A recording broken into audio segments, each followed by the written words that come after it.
Assalamu alaikum. Many other Americans have Muslims in their families or have lived in a Muslim majority country. I know because I am one of them. But my father came from a Kenyan family that includes generations of Muslims. As a boy, I spent several years in Indonesia and heard the call of the azan at the break of dawn. I have known Islam on 3 continents before coming to the region where it was first revealed. That experience guides my conviction. You're absolutely right that John McCain has not talked about my Muslim faith.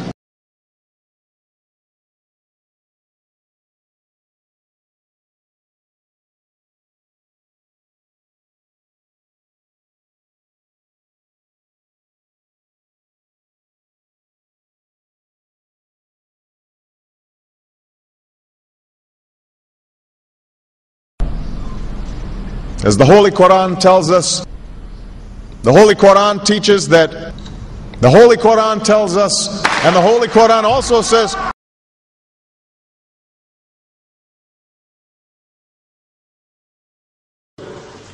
we will convey our deep appreciation for the Islamic faith, which has done so much over the centuries to shape the world.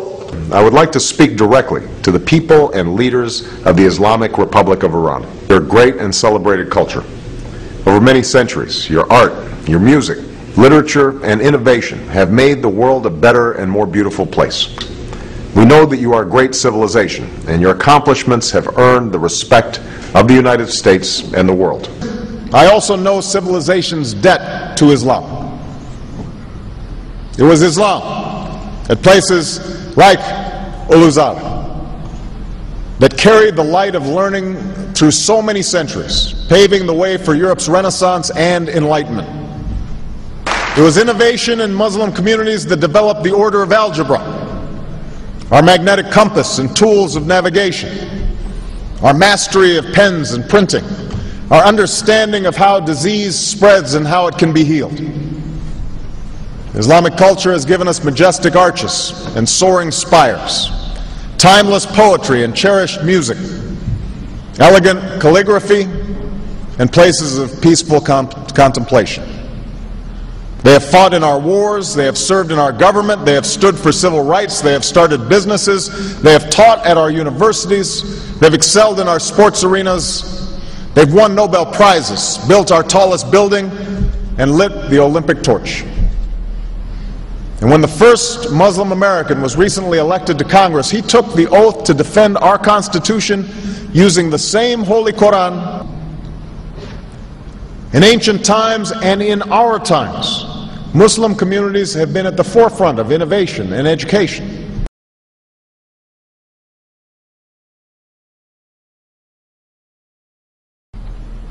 Islam is not part of the problem in combating violent extremism. It is an important part of promoting peace. The enduring faith of over 1 billion people is so much bigger than the narrow hatred of a few. In the United States, rules on charitable giving have made it harder for Muslims to fulfill their religious obligation. That's why I'm committed to working with American Muslims to ensure that they can fulfill zakat. It is important for Western countries to avoid impeding Muslim citizens from practicing religion as they see fit. And I consider it part of my responsibility as President of the United States to fight against negative stereotypes of Islam wherever they appear.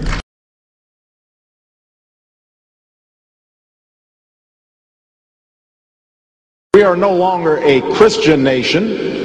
We do not consider ourselves a Christian nation. The United States has been enriched by Muslim Americans. Since our founding, American Muslims have enriched the United States. Islam has always been a part of America's story. There is a mosque in every state in our union and over 1,200 mosques within our borders. One of the points I want to make is that if you actually took the number of Muslims Americans, we'd be one of the largest Muslim countries in the world.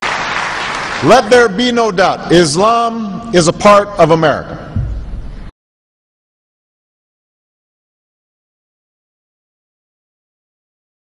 He did bow to the Muslim king, while he did not do it to the British Queen of England. And by bowing, he showed the world that I am subservient. I do bow down to you as a Muslim king, something no other president has done with Saudi Arabia. The Saudi king is his peer. He is not his subordinate in order to bow for him. And this is exactly what Obama did.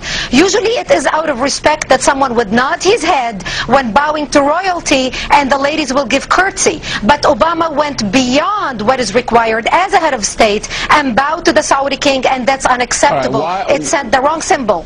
When you say it sends the wrong signal, what signal do you think it sends? It sent a message that Islam is superior to any other master or king or president in the world, that an American president bowed to a Muslim king. It also sent a message that terrorism and jihadism is giving Islam the respect it should have on the world stage, to the point that it made an American president, for the first time in history, bow to a Muslim king.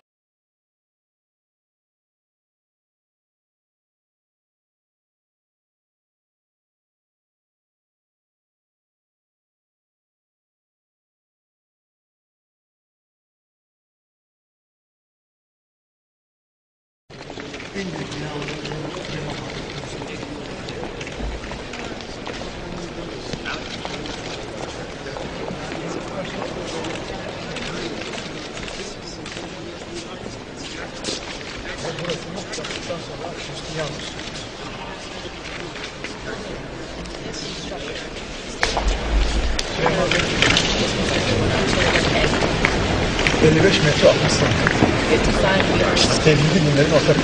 this is a common thought shared by all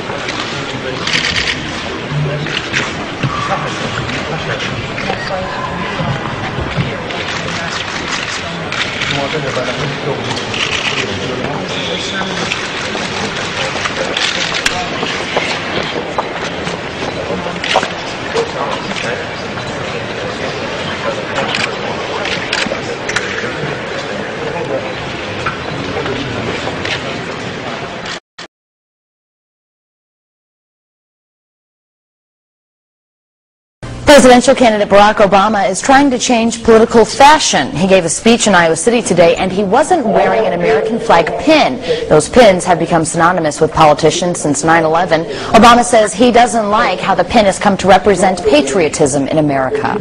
I won't wear that pin on my chest. It's a little weird, Alan, that in the middle of the campaign the guy takes off the American flag that most people wear because they're proud of their country. Let me speak as clearly and as plainly as I can.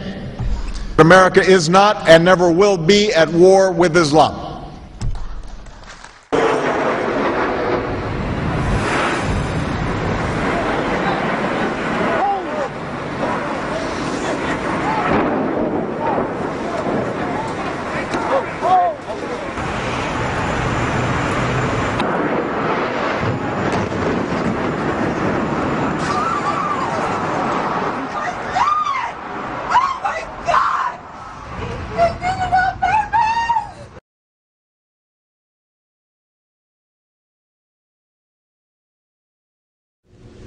Thank you. And Eid Shoma Mubarak.